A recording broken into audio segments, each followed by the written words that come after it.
4వ సారి ముఖ్యమంత్రిగా ప్రమాణ స్వీకారం చేసి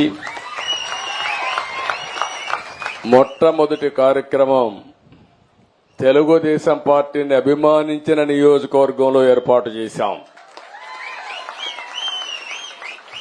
ఎప్పుడు మంగళగిరి నియోజకవర్గం. అనేక సందర్భాల్లో 1-2 సార్లు మిత్రపక్షాలకు ఇచ్చాం. ఒకసారి ఎంఎస్ఎస్ కోటేశ్వరరావు ఎమ్మెల్యే అయ్యాడు. 2వసారి మిత్రపక్షం అయింది, సిపిఎం అయ్యారనుకుంటాను. 2 సార్లు తెలుగుదేశం, 2 సార్లు మిత్రపక్షాలు అయ్యారనుకుంటాను. 10 ఎన్నికల్లో 4 సార్లు ఎన్నికైతే ఇటీవల కాలంలో 4-5 ఎలక్షన్లో గెలవడం లేదు. కానీ పోయిన ఎన్నికల్లో కూడా ఇక్కడ నిలబడిన మీ అభ్యర్థి లోకేష్ గారు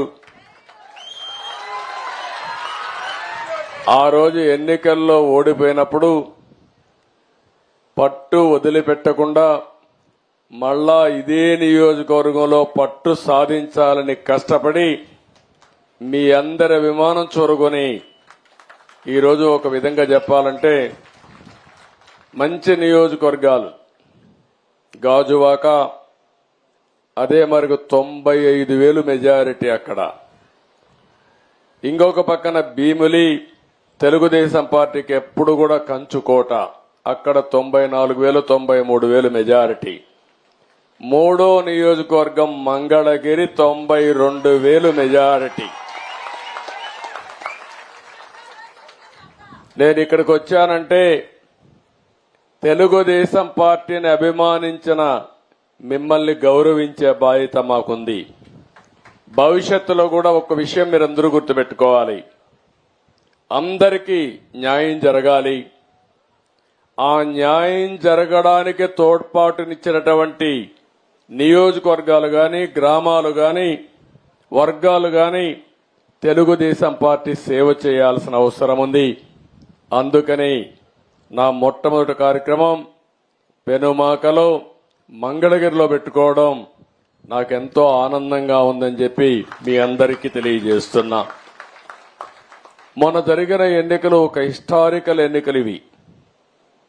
నేను 10 ఎన్నికలు చూశాను. 10 ఎన్నికల్లో ఎప్పుడూ జరగని విజయం. ఒక అసెంబ్లీ ఎన్నికల్లో 95,000 మెజారిటీ, మంగళగిరి లాంటి నియోజకవర్గంలో 91,000 మెజారిటీ.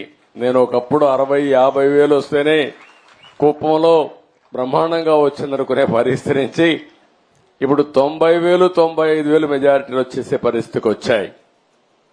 దీనికి అంతటి కారణం ఒక్కసారి మీరు ఆలోచించుకుంటే, రాజకీయ విశ్లేషణ చేస్తే 5 సంవత్సరాలు పరిపాలన ఒక పీడ కళ, రాష్ట్రాన్ని పట్టి పీడించి ఎన్ని ఇబ్బందులు కలిగించాలనో ఈ విధంగా కూర్చొని ఆనందంగా మాట్లాడుకున్న రోజు కూడా లేదు. 5 ఏళ్లు ఉందా ఎప్పుడన్నా అడుగుతున్నా.